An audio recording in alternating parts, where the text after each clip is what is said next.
Hello,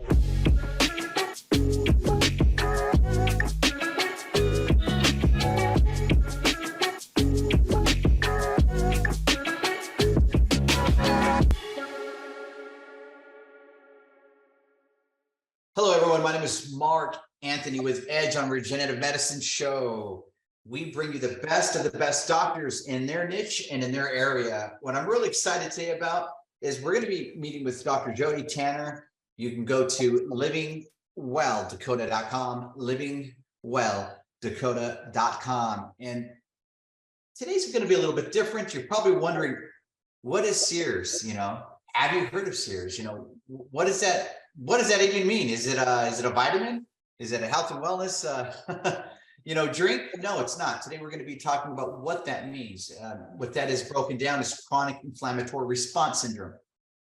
And so we have Dr. Jody Tanner here. Thank you so much for being here with us, Doc. Thanks for having me, Mark. I really appreciate your time. Oh yeah, definitely.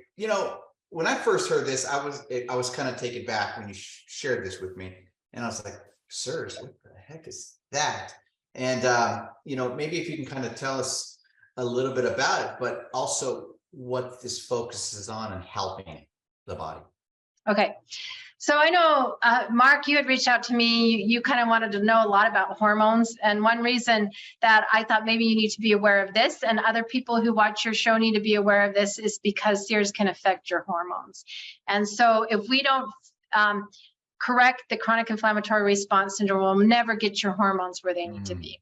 And that's why I think it's important to understand this. So chronic inflammatory response syndrome is a dysfunction of the innate immunity. You're like, whoa, what is that? The innate immunity is when you get some sort of pathogen in your body, it's what actually goes and it attacks it, original attack of that pathogen. And then it presents it to the adaptive immunity, and the adaptive immunity makes the memory. It makes the memory and the antibodies, so when you get exposed again, you can get rid of it. Well, you hear a lot about autoimmunity, but a lot of that is with adaptive immunity. You don't hear a lot about the innate immunity, which is very real.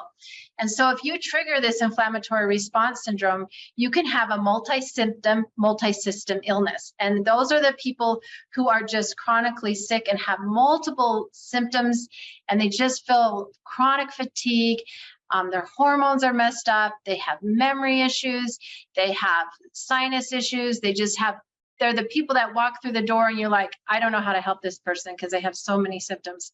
Wow. And so those chronic fatiguing people really need to look at that.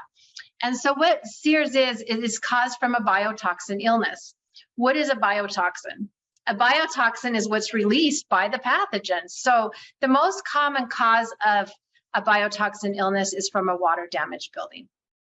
So 50% of our buildings have some sort of water damage. And if not properly treated and cleaned up, we can actually be sick by what we breathe in the air. Exactly. So we talk about the microbiome in our gut and all about the gut and the good and the bad guys, and the bacteria all have to work together. Well, they're good and bad guys in the air we breathe. And I shouldn't probably call them guys. hey, nowadays guys could be anything, so you're fine. So it has to have that ecosystem in balance, just in the air we breathe. And so now we've kind of sealed our homes, and we've actually don't have proper ventilation and filtration, and we have that damage, and we can get an overgrowth of sometimes mold. An overgrowth that not only happens from a water damaged building is not only mold that can release a biotoxin, but there's also some bacteria called actinomycetes and endotoxins that can actually release a neurotoxin and can actually cause this mitochondria chronic issue that people will not get better until we fix it. And there is treatments for it, and you can get better. So there's also other things that can cause a biotoxin type illness. There's one that is Lyme disease. Chronic Lyme can release actual biotoxin. And there's also Pfiesteria and Sectaria, and there's other biotoxins that can actually be released. But what happens when you have this immune dysfunction, it can cause a lowering of the MSH in your hypothalamus. MSH is, I'm not going to go into all the details, but it can be a real bugger if your MSH is low, because what it can do, if your MSH is low, you're not going to sleep. I have SEERS, and I did a lot of research in chronic inflammatory response syndrome because I couldn't get well. I learned all these functional medicine principles. I think I'm frozen here. Oh, there I go. There you go. I learned a lot about the gut, and I learned about these things, and I could get sort of well, but I was never able to get completely well until I discovered that I had chronic inflammatory response syndrome. And so basically this low MSH in the brain can cause multiple things. It can actually cause insomnia, where your melatonin gets so low you can't sleep. It can actually prevent you from forming enough energy, or ATP, because it kind of paralyzes the mitochondria, and they can it's kind of like the brain on ice, not the brain on fire, but the brain on ice, because your mitochondria can't produce enough energy. And so you always have this state of fatigue, where the fatigue can be it can cause so much extreme fatigue that driving your car or thinking just can be exhausting to you. Another thing of that low MSH it can do is it can lower endorphins. So a lot of people who have fibromyalgia might have this, and lower endorphins means you can't, your pain is not managed. It can also cause stuff which can cause capillary hyperperfusion, where these immune dysfunction can cause the capillaries not to flow and bring forth blood as well into it. And so eventually can cause pulmonary hypertension. But one thing it can do is it can drive your testosterone into estrogen, and it can mess up your hormone levels. And so it can put you, when you mess up your hormones, you know how all that feels. It just feels. But basically what it does, it just causes this chronic fatiguing type of illness. And until you clean that up and fix that, you will never be able to sleep, get over your chronic fatigue, balance your hormones, clean up your gut, because low MSH in your brain causes leaky gut, period. I react to every food there is, and I couldn't figure out why I couldn't add more food on and why I couldn't fix my leaky gut.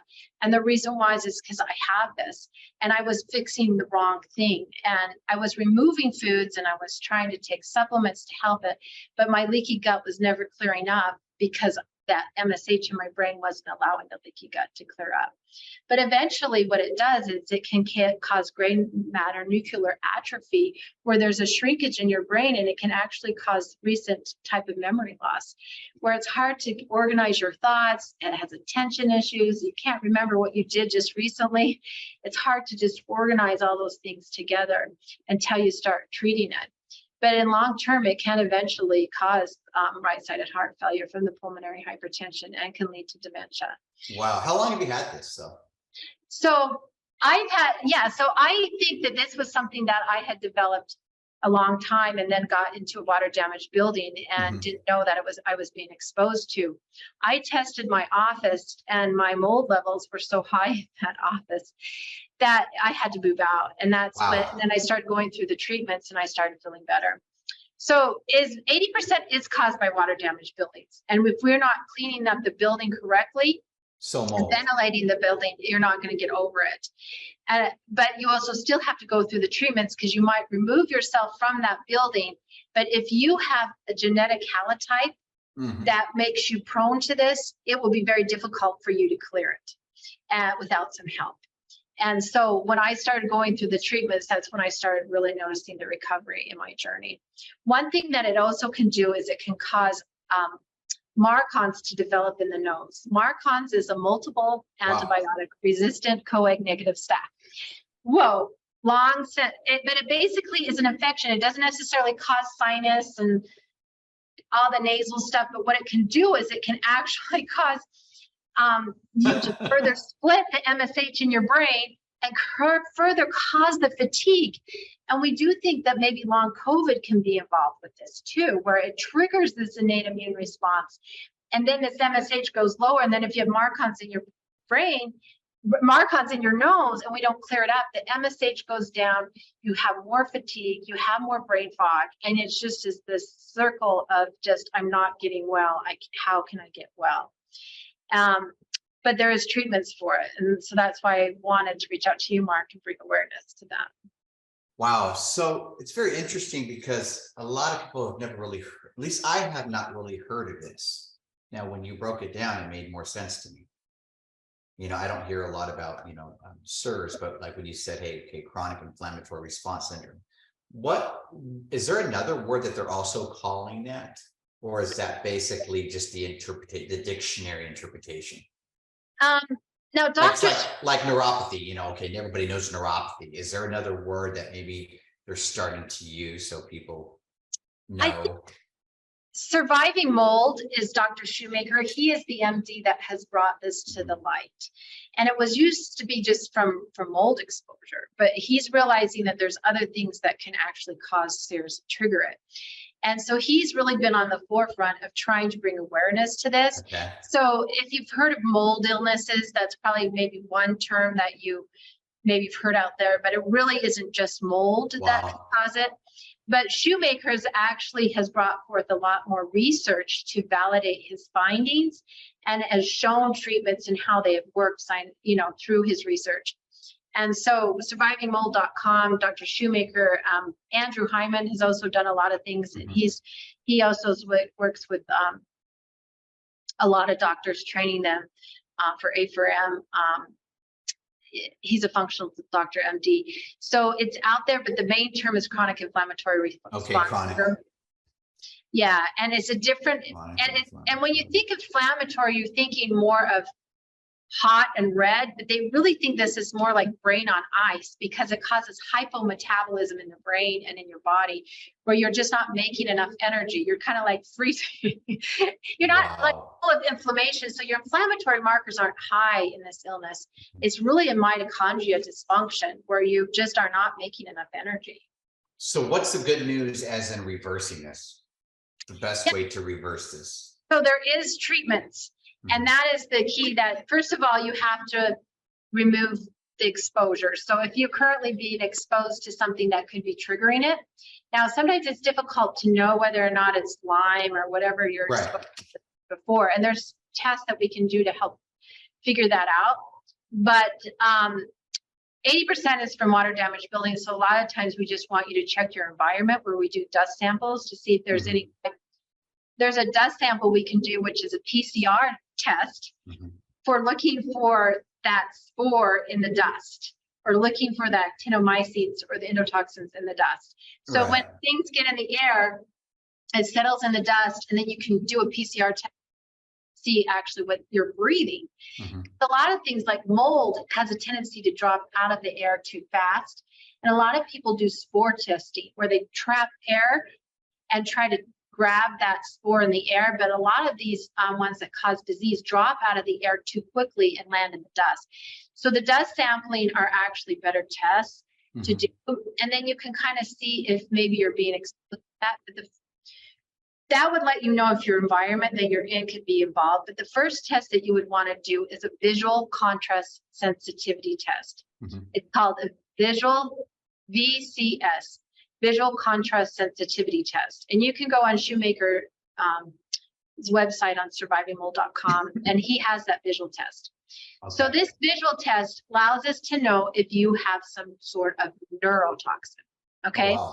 A neurotoxin or neuroinflammation, because what happens is it was sometime in the 1990s during the Iraq War, I believe, they wanted to know that if these military people were being exposed to some sort of biotoxin.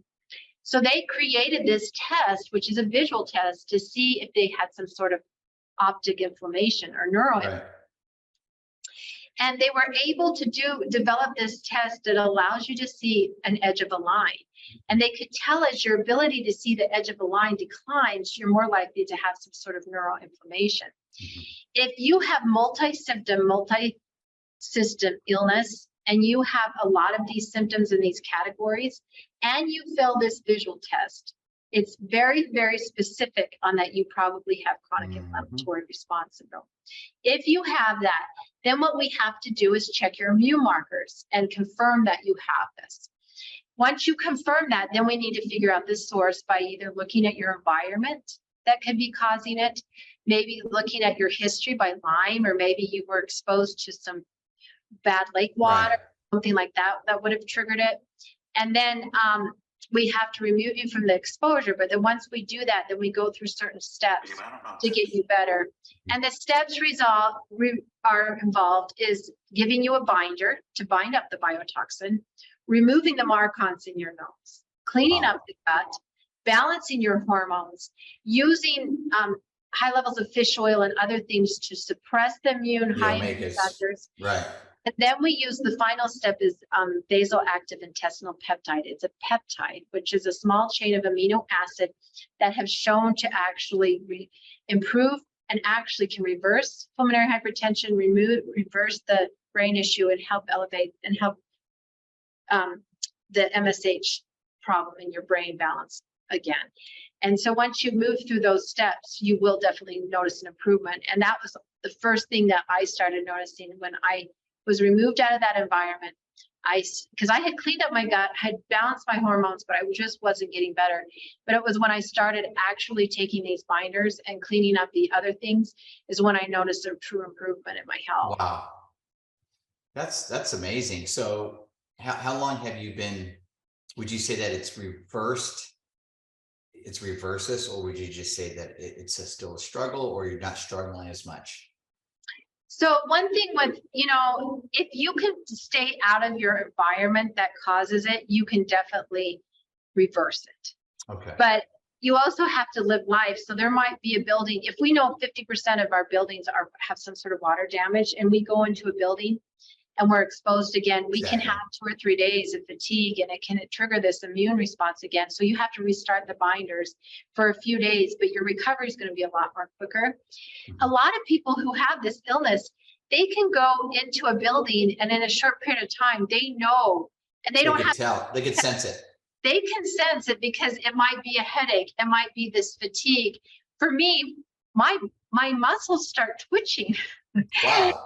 And I can know when I go into a certain building, and I also get debilitating cramps in my legs. Wow. So that's kind of how I can notice that something, and the brain fog just gets really worse. And so I have to retake the binders. And so you kind of have become a friend to the binders in a way. But the main thing is kind of making your work environment and your home environment clean enough for you to stay there safely. And know that, you're going to have to always be aware of this. And when you buy a home or buy something, that you make sure you check it and make sure it's a safe environment for you to be. Let's talk about these you said binders, correct? So what do these binders look like? So binders, there's a medication called cholestyramine that they have used for years to help bind up cholesterol. That one's kind of gone out of fashion now that we got all these statins. And it causes a little bit of gas and bloating, so some people don't like it. But it actually acts like an anion and cation relationship to the biotoxin, and it can actually pull it out. And then you just kind of through your stool and bile eliminate it. And once you do that, and then you can usually we wait until you pass your visual test, then we know you're clearing that, and then we move to the next step. And it might take, to clean up the gut, balance hormones, remove you from the environment. It might take a journey, for several months to a year to try to figure it all out. But once you remove you from the source, you can usually get through the process. I would say in months. Sometimes marcons can take several months to kind of clean up from your nose.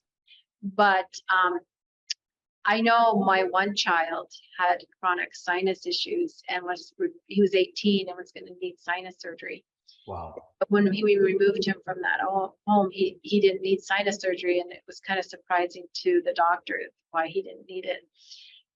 So just if you're having like that chronic brain fog and fatigue, and you're just not getting over something, just remember there's a microbiome in the air you breathe. And that is just as important as maintaining that microbiome in your gut. So what are the main triggers that you're seeing to even maybe think, let's say somebody's watching this right now and they're saying, well, I might have SIRS. What would you say are maybe like the 3 or the 5 main things that you're seeing, that these symptoms that people that only have SIRS, that you normally witness? Like, is it going to be more, would you say a lot of brain fog? Would you say maybe pain in the body, or is there, or how would that look like? I would say chronic fatigue, definitely. Debilitating chronic fatigue, where driving your car thinking can sometimes just be exhausting, where it's come to a point where you're afraid for your job because of the fatigue. I'm not saying, Wow, I hear what you're saying. I'm not saying you can sort of be reacting and still have sears and not have that debilitating, but the main thing is the chronic fatigue. And the other that people complain about the most is the recent memory. They feel like the brain fog is just like, I got to get it together. Right. They're coaching themselves in the conversation. Yeah, exactly. Come on, you can They do worry this. because they're like, I'm not old and I can't get it together. Yeah, And wow. so your attention issues, they even think that a lot of ADD, if these children in these buildings, school buildings that haven't been treated and cleaned up appropriately, the attention issues for children can simply be this. And actually making sure the building's safe for these people, for these children, could also be involved. So children present a little bit different. They present more of that they're just have attention issues. Wow. So I would say that would probably be the main thing. And then just those fibromyalgia. I know I went to 1 million doctors and nobody can figure this out. You really should look at this. Fibromyalgia. Another Interesting. thing that it can do is it can cause leptin resistance. This is what I'm excited is because I, just recently discovered the supplement that can actually help leptin. But leptin, if your body, the low MSH basically can't allow you to lose weight, because what happens is the leptin resistance just traps the fat. You can't lose the weight, and no matter what you do, you can't get the weight off. And so this leptin resistance just causes a significant weight gain. And because what happens is when your mitochondria can't trap this energy, this ATP energy, it goes and it looks for another source. It takes the glucose and the sugar and it tries to put that into the inner mitochondria, and it can't do that. So it says like, I need energy. So it tries and trap it and get it from fat, but it can't get it out of the fat because of the leptin resistance. So it actually goes to protein. So a lot of these people have tried to go on low carb diets, and they do very, very poorly because their only energy source is really basically protein. Wow. They get a little bit off the sugar, and so when they go on low carb diets, they actually feel worse, because what happens, you might have a good day because you can go to your liver and get your glycogen stores to burn energy. And once that's all burned up, it takes 2 days to build it back up. You might have a good day and then a bad day, and then good day and then a bad day, and then the fatigue's back. So that's kind of the picture you see a lot with these people. Wow. That's amazing. It's interesting because you never really think about these things. At least I haven't. Like, to be honest, when I first heard of Sears from you, it was like, okay, was this like a drink? Yeah. I didn't know, but when you broke it down, I was like, okay, chronic inflammatory response syndrome. That makes sense. So it's interesting how it's a bunch of little things from what I'm gathering from you, and so, and it's interesting about the mold. And that's an issue that a lot of people don't talk about, and mold causes a lot of ailments. I remember when I was living in California, we lived on an old military housing where they would do like the shooting range, and the lead in the mold by the beach was seeping into because when the lead, they would leave the lead out they would leave it out in the barracks, and they would just bury it back then. So then, of course, the lead's got to go somewhere, right? It's going to seep into the ground, go into the water system, and then people were getting, not remembering things, getting major headaches, bleeding, and That's a good point. What you brought up, Mark, is it can cause actually coagulation issues. So it can actually cause your von Willebrand's factor to either be elevated or low. And it can actually cause, sometimes people will go in a building, get bloody noses. Or it can actually cause the reverse, where it can cause coagulation problems or prone to clotting. And that's one thing we check your log levels is we check your coagulation factors because you can be at more increased risk of clotting. Yeah, crazy. We don't want anybody coagulating now. Yeah, so, exactly. No coagging over here. So if you're coagulating, make sure you call the number on the screen. Yeah, exactly. Dr. Yeah, if you're coagulating, it's okay. I'll understand the sounds. But Dr. Jody, I want to say thank you so much for being here on the show. It's a pleasure. And is there anything that you would like to last moment leave to the audience about maybe coagulating or SIRS? Yeah, I'm just saying, but if you're having a heart attack or something's like really serious, you probably should go get some help. Oh boy. So, but what I'm saying is that if you have lost hope that you can't get better and you've tried everything and you just have this chronic fatiguing illness, that you really need to look at SIRS and know that there is help.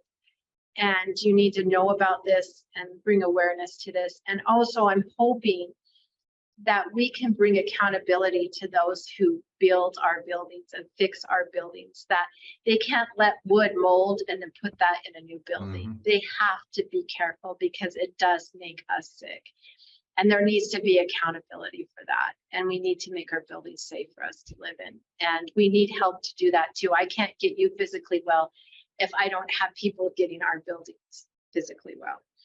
And that's basically the message, I wanted to share. No, awesome. Do you do any consultations on the phone? Do you do via Zoom? Is this only in-house? No, we can do it on the, right now I'm only licensed in Utah and North Dakota, but you can actually go on Shoemaker's site too. And sometimes you can look on there to find clinicians who maybe are certified in SIRS. But you definitely need to seek this out if you're having those symptoms. But I do telemedicine and I do person appointments here. So awesome. So everyone remember, you're going to want to go to livingwelldakota.com, livingwelldakota.com. So here's the thing. Dr. Jody is in North Dakota and is located across the street from Dan's supermarket near Lowe's. All right. I sound like an infomercial. Remember, if you're coagulating, give Dr. Jody a call. All right. All right. Thanks, Mark. I appreciate it.